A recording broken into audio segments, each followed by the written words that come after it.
तो आज हम एक और न्यू सीरीज ले आए हैं। इस सीरीज से ग्राफिक्स और स्टोरी दोनों ही बहुत मस्त हैं। बस आप इस वीडियो को एंड तक देखिएगा और फिर कमेंट में बताइएगा कि हम इस सीरीज को कंटिन्यू करें कि नहीं। तो कहानी की शुरुआत करने से पहले बता दें कि हमारे हीरो का नाम लिंग यून है और वो अभी मार्शल आर्ट कल्टीवेशन के 3rd लेवल पर है। लेकिन इस वर्ल्ड में जो स्ट्रॉन्ग होगा लोग सिर्फ उसी की इज्जत करेंगे। मगर अब हमारा हीरो 3rd लेवल पर होने के बाद भी 3rd लेवल के कल्टीवेटर जितना स्ट्रॉन्ग नहीं है। इसीलिए इस कहानी की शुरुआत इसके पिटने के साथ होती है। हम देखते हैं कि कुछ डेसिपल्स जो कि अभी 3rd लेवल पर भी ही नहीं है, वो भी लिंग यून को धक्का मारकर सेक्ट से निकाल रहे हैं। वैसे लिंग यून एक ओल्ड मैन के साथ रहता है जो कि तलवारों का काम करते हैं। जैसे कि किसी लड़ाई के बाद या फिर कुछ समय के बाद हर तलवार अपनी धार छोड़ देती है, इसलिए वो ओल्ड मैन पैसे के बदले उन तलवारों की धार बनाते हैं और उनकी ऑरा को मेंटेन करते हैं। वैसे लिंग यून भी उनके साथ रहकर उनकी मदद करता है। तो अब इन सेक्ट वाले धक्का मार कर निकाल देने के बाद लिंग यून वहाँ से भागता है क्योंकि बहुत तेज बारिश हो रही है। इसके बाद अब भागते भागते वो एक गुफा के अंदर पहुँच जाता है। वैसे ये गुफा देखने में बहुत अजीब है, मगर अब लिंग यून इस चीज पर ज्यादा ध्यान नहीं देता है और तुरंत वहीं बैठ जाता है। उसे बस बारिश रुकने का इंतजार था। वैसे लिंग यून सोच रहा था कि मैंने इतनी मेहनत की लेकिन फिर भी मैं अभी तक 3rd लेवल के कल्टीवेटर जितना स्ट्रॉन्ग नहीं बन पाया। मैं जानता हूँ कि शायद उन टेक्निक्स में ही कोई गड़बड़ होगी। अब इसके बाद वो बस बैठ के यही सब सोच रहा था। लेकिन अब हम दूसरी नॉर्मल वर्ल्ड में आकर देखते हैं कि लिंग यून जो कि इस दुनिया में एक बहुत माहिर लॉयर है, वो अभी वेकेशन और थोड़े एडवेंचर के लिए पास एक जंगल में आया है। अब उसे भी यहाँ एक गुफा मिलती है। वो तुरंत ही रेस्ट करने उस गुफा के अंदर चला जाता है। वैसे ये गुफा वही थी जो हमारे हीरो को मिली है। अब वहाँ लॉयर लिंग यून अपना फोन चेक कर रहा था क्योंकि उसे उसके दोस्त का मैसेज आया था कि तुम्हें कल बेस्ट लॉयर के लिए अवार्ड मिलने वाला है। अब यहाँ लिंग यून उसे मैसेज कर पूछता है कि आखिर मुझे किस जगह आना है। तो लिंग यून देखता है कि यहाँ तो नेटवर्क है ही नहीं। अब नेटवर्क ढूंढने वो इधर उधर फिर रहा था, तभी हम उस चट्टान को देखते हैं जो लोहे की चेन से बंधी हुई है और उसमें से बिजली निकल रही है। अब अचानक से वो चट्टान से बहुत तेज बिजली निकलती है और इन दोनों लिंग यून के ऊपर गिरती है। अब यहाँ दोनों लिंग यून एक ही सोल स्पेस में आ चुके थे। वैसे यहाँ दोनों को ही समझ नहीं आ रहा था कि आखिर अभी अभी उनके साथ ये हुआ क्या। लेकिन तभी हम देखते हैं कि उन दोनों की सोल आपस में कनेक्ट हो रही है। इसके बाद अब हमारे कल्टीवेशन वाली वर्ल्ड वाले लिंग यून की आंखें खुलती हैं। वैसे इस सब में उन दोनों लिंग यून की सोल आपस में कनेक्ट हो चुकी थी, मगर अभी लिंग यून दोनों तरह से सोच पा रहा था क्योंकि हम देखते हैं कि लिंग यून उठते ही आसपास अपना फोन ढूंढने लगता है, मगर फिर अचानक से उसे याद आता है कि उसे तो शू जियाओ की तलवार उसे वापस करनी है। दरअसल शू जियाओ कल्टीवेशन में लिंग यून की सीनियर है और उसने अपनी तलवार लिंग यून को दी थी ओल्ड मैन से उसका ऑरा ठीक कराने के लिए। अब लिंग यून भागता है और तुरंत स्वॉर्ड वॉशिंग पवेलियन जाता है जहां ओल्ड मैन ने ऑलरेडी उस तलवार को रेडी कर रख दिया था। अब लिंग यून उस तलवार को उठाता है और तुरंत सेक्ट की तरफ भागता है। अब सेक्ट में आकर वो देखता है कि शू जियाओ और 4 डिसिपल अभी उसका इंतजार कर रहे हैं। वैसे वो थोड़ा लेट था, इसलिए वो यहाँ आते ही सबसे पहले माफी मांगता है,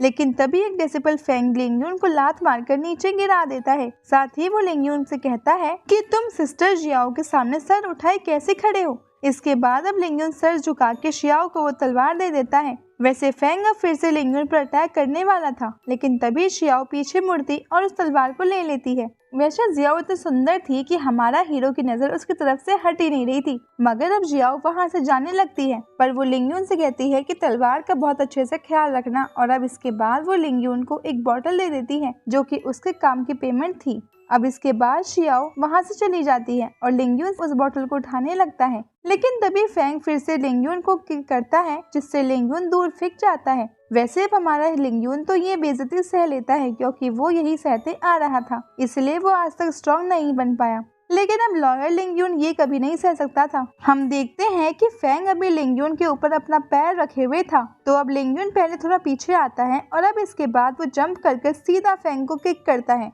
अब फेंग लिंग यून को कहता है कि अरे सोया हुआ शेर जाग गया, लेकिन कुछ भी कर लो तुम किसी भी तरह मुझे नहीं हरा सकते, समझे।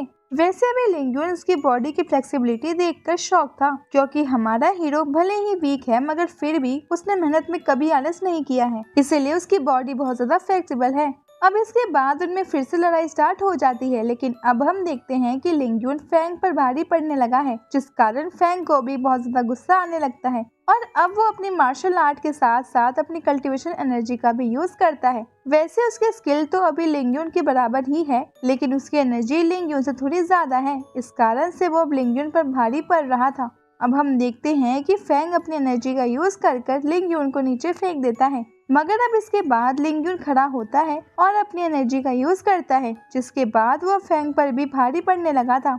वैसे ये देखकर बाकी तीनों डिसिपल थोड़ी शॉक थे और उनके साथ साथ फैंग भी शॉक था, क्योंकि उसने लिंग युन से कभी भी ये एक्सपेक्ट नहीं किया था। अब फैंग को लगता है कि यहाँ तो उसकी गजब बेइज्जती हो गई है, इसलिए अब वो वही कंडीशन टेक्निक का यूज करता है। बेसिकली इस टेक्निक में बॉडी उस एनर्जी का यूज करती है जो कि हमारी बॉडी में स्टोर हो। तो अब इस टेक्निक से फैंग इजीली लिंग युन को दूर फेंक देता है, मगर अब उस स्टोर्ड एनर्जी का यूज करने से फैंग को चेस्ट में पेन होने लगा था। अब बाकी तीनों डेसिबल्स ये देखकर शॉक थे और अब वो लिंग युन पर हमला करने को भी तैयार थे, लेकिन तभी फैंग उन्हें मना कर देता है और कहता है कि इसे मैंने पहले ही इस गलती की सजा दे दी है। और इसके बाद अब वो लोग वहाँ से चले जाते हैं और फिर लिंग युन भी वहाँ से वापस अपने घर चला जाता है। वैसे अब वो स्वॉर्ड वॉशिंग पवेलियन में तो आ गया था, मगर अचानक से उसका सर बहुत तेज दर्द करने लगता है। इसके बाद वो वहीं बैठ जाता है और फिर अचानक से उसी स्पेस में पहुंच जाता है जहां वो पहले गया था।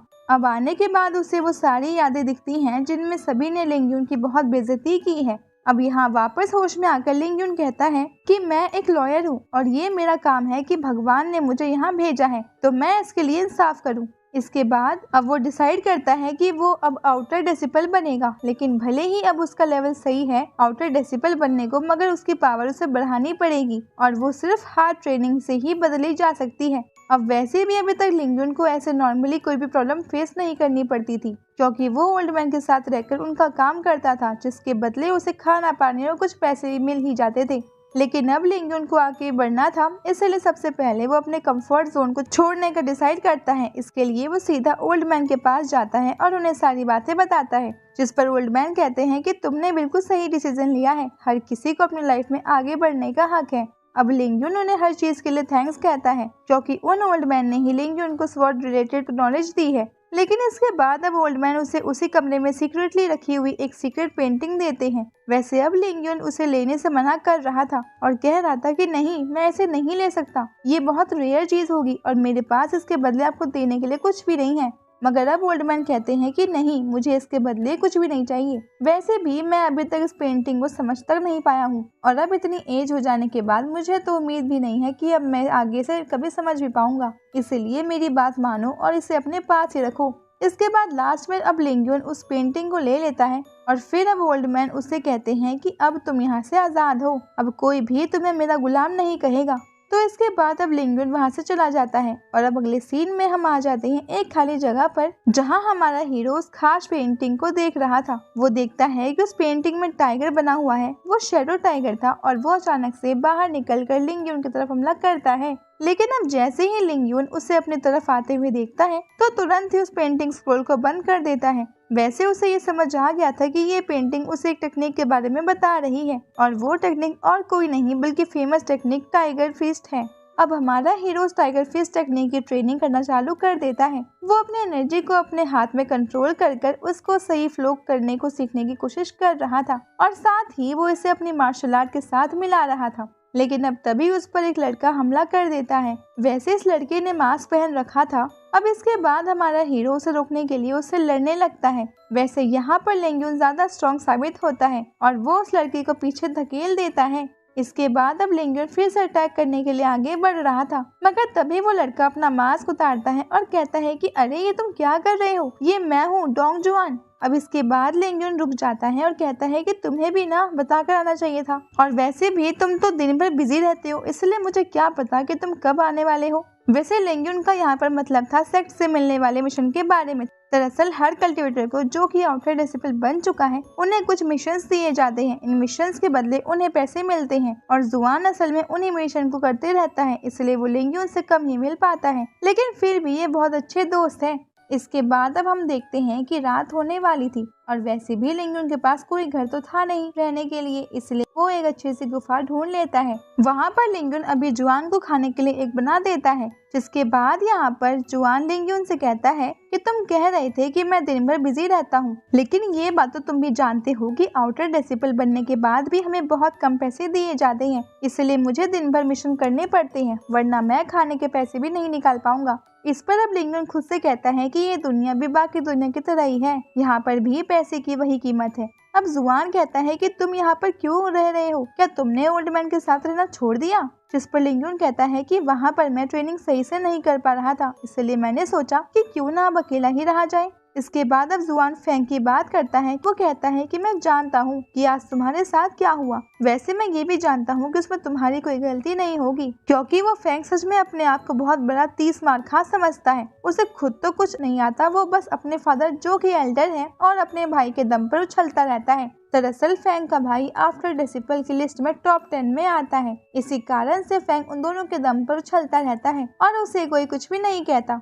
मगर अब लिंगुन कहता है कि कोई बात नहीं, अब उसकी बात छोड़ो। इसके बाद अब जुआन लिंगुन से कहता है कि चलो भाई, मैं तुम्हें एक मस्त जगह पर लेकर जाता हूँ। और इसके बाद अगले सीन में वो लोग पहुंच चुके थे जुआन के घर पर। दरअसल ये वही घर है जहाँ पर जुआन 1 साल पहले रहा करता था, जब वो आउटर डिसिपल नहीं बना। अब इसके बाद जब लिंगुन उस घर को देख रहा था, तभी जुआन अब उस घर की चाबी निकालकर लिंगुन को दे देता है और कहता है कि ये लो भाई, अब तुम यहाँ पर आराम से रह सकते हो। लेकिन इस पर लिंगुन साफ मना कर देता है और कहता है कि नहीं भाई, ये तुम्हारा घर है, मैं इसे कैसे ले सकता हूँ। अब इस पर जुआन कहता है कि अरे तुम भी कमाल की बात कर रहे हो, तुम तो जानते ही हो मैं अभी आउटर डिसिपल बनने के बाद मुझे क्लीन में ही रहना पड़ रहा है और मैं मिशन के चक्कर में पूरे दिन बाहर ही रहता हूँ, क्योंकि मुझे मिशन करने होते हैं जिनके लिए मुझे टीम के साथ जाना पड़ता है। तो फिर यहाँ पर कोई भी नहीं रहता, इसलिए तुम यहाँ आराम से रह सकते हो। अब इसके बाद जुआन कहता है कि चलो ठीक है, अब तुम इस चाबी को रखो और मुझे जाने दो, क्योंकि मुझे वैसे भी मिशन पर जाना है।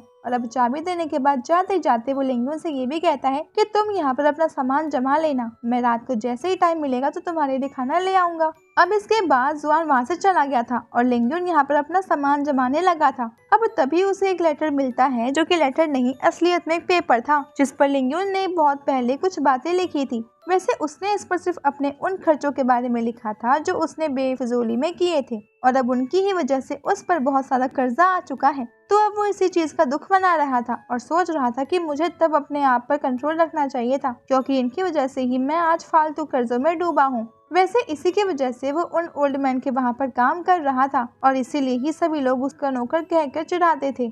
अब इसके बाद वो सोचता है कि उसे वो पेंटिंग फिर से खोलकर देखनी चाहिए, क्योंकि वो ये जानता था कि वो बहुत रेयर चीज है। लेकिन अब वो जैसे ही उसे फिर से खोलता है तो उसके अंदर से एक डार्क एनर्जी बाहर निकलनी चालू हो जाती है, जो कि अभी लिंगुन की ही तरफ बढ़ रही थी। लेकिन अब वो उसे देखता है और तुरंत ही उस स्क्रोल को फिर से बंद कर देता है। इसके बाद वो सोचता है कि क्या उसे गिव अप कर देना चाहिए, और फिर अब वो वहाँ से जाने भी लगता है। लेकिन तभी अचानक से उसका कदम खुद से ही रुक जाते हैं और वो खुद से कहता है कि ऐसा कब तक चलेगा, मैं कब तक ऐसे ही किसी चीज के बारे में सोचकर उसे छोड़ दूंगा। और अभी वो लॉयर वाला लिंगुन उससे कहता है कि क्या सच में तुम्हारे कर्जे इस तरह से पूरे हो सकते हैं, और क्या तुम इस तरीके से आगे बढ़ पाओगी। अब लिंगुन के अंदर मोटिवेशन की एक आग जग जाती है और वो तुरंत ही उस स्क्रॉल को उठा लेता है और बाहर की तरफ जाता है। यहाँ आने के बाद अब वो उस स्क्रॉल को ओपन करता है और अब हम देखते हैं कि वो टाइगर उस स्क्रॉल से बाहर निकल कर आ जाता है। दरअसल वो टाइगर सिर्फ एक मार्शल आर्ट की टेक्निक से बना हुआ है। ये टेक्निक किसी भी कल्टिवेटर को ये सिखाती है कि आखिर उसे किस तरीके से टाइगर फिश की ट्रेनिंग करनी है।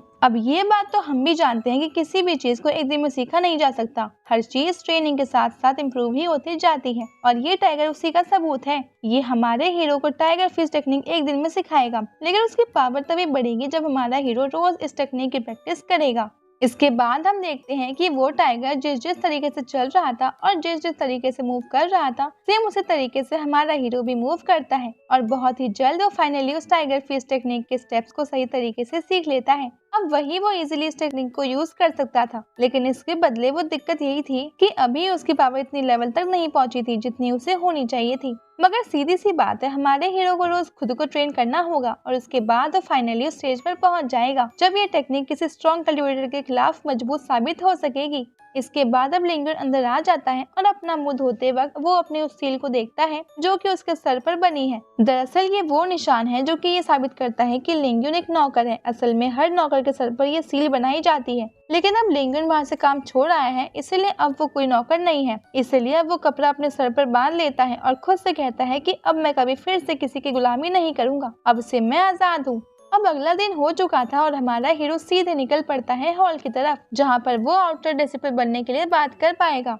लेकिन अब यहाँ पर आने के बाद वो देखता है कि कई सारे डेसिबल ऑलरेडी वहाँ पर बैठे हुए हैं और वहीं पर एक मास्टर भी बैठे हुए थे। अब हमारा हीरो उनके पास जाकर खड़ा होता है तो वो कहते हैं कि अरे मैं तो तुम्हें पहचानता हूँ, तुम सच में बहुत फेमस हो, तुम वही हो ना जो उस ओल्ड मैन के लिए काम करते हो, और मैंने सुना है तुम बहुत अच्छे से तलवार ठीक करते हो। अब लिंगुन उनसे कहता है कि आज मैं यहाँ पर आउटर डेसिबल बनने की बात करने के लिए आया हूँ। इस पर वो मास्टर कहते हैं कि अच्छा, ये तो अच्छी बात है। अब लिंगुन उनसे कहता है कि देखिए, मुझे पता है कि कल्टीवेशन के 3rd लेवल पर पहुंचने के बाद कोई भी कल्टीवेटर आराम से आउटर डेसिबल बन सकता है, इसीलिए मैं आपसे रिक्वेस्ट करता हूं कि आप आगे की बात करें। तो वो मास्टर कहते हैं कि हाँ, तुमने बिल्कुल सही कहा, हमारे यहाँ पर यही रूल है कि कोई भी 3rd लेवल कल्टीवेशन से अगर ऊपर होगा तो उसे हम आउटर डेसिबल बना लेंगे। वैसे इसके बाद वो मास्टर रुक जाते हैं और अपनी चाय का एक घूंट पीते हुए कहते हैं कि मुझे माफ करना, लेकिन हम तुम्हें आउटर डेसिबल नहीं बना सकते। इसके बाद अब लिंगुन को थोड़ा गुस्सा आता है और वैसे भी अब उसके बॉडी में एक लॉयर है जो कि जाग चुका था,